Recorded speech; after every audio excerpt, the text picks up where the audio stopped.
মোহাম্মদ আবদুল্লাহ হাসান বলেছেন, কোচিং সংক্রান্ত আপনার প্রশ্নের উত্তরের কারণে শত শত শিক্ষক উপকৃত হয়েছে, তবে এক্ষেত্রে শিক্ষকদের মধ্যে কিছু কনফিউশন তৈরি হয়েছে। নিচের দুটো বিষয় পরিষ্কার করার জন্য আন্তরিক অনুরোধ রইল। ইনশাল্লাহ আপনার দুটো ক খ কমেন্টসটা দেখে আমরা উত্তর দিচ্ছি। আপনি কতে বলবেন যে কোচিংয়ে সরকারি নিষেধাজ্ঞা রয়েছে, তবে কোনো শিক্ষক যদি ক্লাসে ঠিকমতো সঠিকভাবে পাঠদান করেন, এরপর অতিরিক্ত সময়ে কোচিং করান, তাহলে তার সেই ইনকাম তথা টাকার বিধান ইসলামী দৃষ্টিকোণ থেকে হালাল হবে কি না হারাম হবে? কেননা তিনি তো কোচিংয়ে টাকাটা নেন পড়ানোর বিনিময়ে, আর পড়ানো তো হালাল। এই জায়গায় আমরা বলবো যে আপনি আপনার শিক্ষা প্রতিষ্ঠানের সাথে কি চুক্তি করেছেন। শিক্ষা প্রতিষ্ঠান তো আমাদের লোকাল একাডেমিক প্রশাসনকে ফলো করে। তো যেহেতু ফলো করে, যদি কোচিংয়ে নিষেধাজ্ঞা থাকে তাহলে শিক্ষা প্রতিষ্ঠানও আপনাকে হয়তো এইভাবেই চুক্তি করেছে যে আপনি স্কুলে যতদিন থাকবেন কোনো কোচিং করাতে পারবেন না, তাহলে আপনার জন্য কোচিংটা তখন জায়েজ হবে না। আর যদি আপনি কোথাও প্রাইভেট পড়ান, আপনি হয়তো কোচিং বলতে প্রাইভেট পড়ানোকেও মিন করতে পারেন।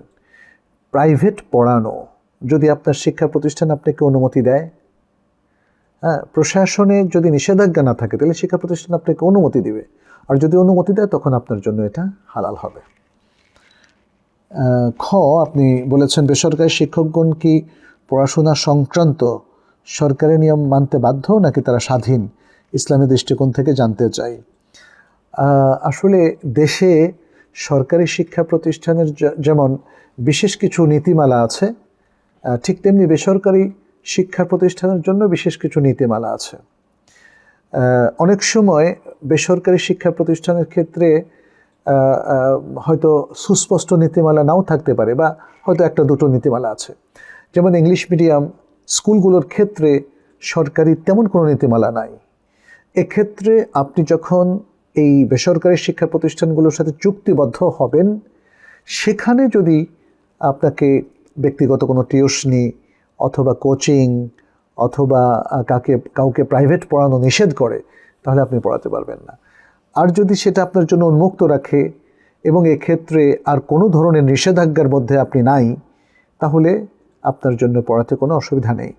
তবে মনে রাখতে হবে, সর্বাবস্থায় কোচিং বাণিজ্য যদি অনৈতিক কোনো কিছুর সাথে জড়িত থাকে, তাহলে কিন্তু আমাদের সেই ইনকামটা হালাল হবে না। অনৈতিক কিছু যেমন কি, যেমন অনেক কোচিং সেন্টার হয়তো যে কোনোভাবেই হোক তারা প্রশ্নপত্র আউট করে, অথবা যারা আউট করে তাদের কাছ থেকে জেনে নিয়ে তাদের ছাত্রদেরকে তারা জানিয়ে দেয় সাজেশনের নামে। যদি অন্তরালে এমন কোনো কারসাজি থাকে, সাজেশনের নামে তারা মূলত প্রশ্নই আউট করে দিচ্ছে, হয়তো দু চারটা প্রশ্ন আরও বেশি অ্যাড করে নিয়েছে যাতে করে মানে বিষয়টা প্রশ্ন আউটের পর্যায়ে না যায়, কিংবা তারা আসল প্রশ্নের এবারতগুলোকে ভাষ্যগুলোকে পরিবর্তন করে দিয়েছে, কিন্তু মূল বিষয় একই থেকে গেছে, যে কারণে এই সাজেশন ফলো করলে যেই ভাষ্যেই প্রশ্ন আসুক না কেন সে উত্তর দিতে পারবে। এরকম অনৈতিক অনেক কিছু আছে। যদি বিভিন্ন কোচিং সেন্টারের মধ্যে অনৈতিক জিনিসগুলো থাকে, তাহলে তাদের ইনকাম হারাম হবে। আমাদেরকে পড়াতে হবে, সেই স্কুলেই হোক, ইভেন প্রাইভেটলি যদি আমরা অনুমতি পাই পড়াই, তাহলে কিন্তু প্রশ্ন আউট করা যাবে না, এবং আউট করা প্রশ্ন থেকেও কোনো সাহায্য সহযোগিতা নেওয়া যাবে না। পড়াতে হবে যেন আমাদের স্টুডেন্টরা জানে, বুঝে। একটা সময় তো আমরাও প্রাইভেট পড়তাম, তখন অবশ্য এই ধরনের কলুষতা যুক্ত না হওয়ায় প্রশাসন কিন্তু এটাকে নিষেধ করে নাই, কোনো ধরনের প্রশ্ন আউট হতো না, কিছু হতো না। তখন আমাদের শিক্ষকরাও আমাদের কোনো সাজেশন দিতেন না, তারা ইলাবোরেটলি আমাদেরকে আরও ভালোভাবে পড়াতেন, কিংবা আরও অনেক বই ধরিয়ে দিতেন। সেগুলো গাইড ছিল না, নোট ছিল না, সেগুলো ছিল টেক্সট বই, আরও উপর ক্লাসের বা এক্সট্রা, যেগুলো পড়ে পড়ে পড়ে আমরা আরও জ্ঞানের ভুবনে নিজেদের যোগ্যতা বিকাশের জন্য আমরা সুযোগ করতে পারতাম। তো এইভাবে যদি হয় তাহলে তো এর মধ্যে কোনো অবজেকশন থাকে না। অবজেকশনটা তখনই এসেছে যখন এই কোচিংগুলো একটা বাণিজ্যে পরিণত হয়েছে এবং অনেক অনৈতিক বিষয়ের সাথে তাদের সম্পৃক্ততা প্রমাণিত হয়েছে, তখনই এই জিনিসগুলোর প্রতি আসলে আমাদের অনেকের নজর পড়েছে। সরকার এগুলোকে নিষেধ করেছে, কিংবা প্রাতিষ্ঠানিকভাবে মানে পড়াশোনাটা অনেক দুর্বল হয়ে যাওয়ার কারণে এটাকে কোচিং বাণিজ্য হিসাবে নেগেটিভলি দেখা হচ্ছে। অনেক প্রতিষ্ঠানে তো আমরা এটাও দেখি যে এই কোচিংয়ের সাথে জড়িত থাকার কারণে অনেক টিচার যারা এগুলোর সাথে জড়িত, তাদের মূল ফোকাস হচ্ছে ওখানে কোচিং করালে অনেক টাকা আসবে, আর ক্লাসে পড়ালে আমাদের আসলে কোনো লাভ নাই।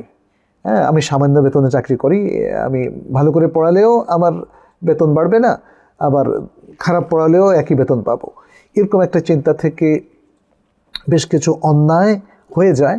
ফলে এখান থেকে আমরা আগের কথাগুলো বলেছিলাম আর কি, আপনাদের হয়তো মনে আছে।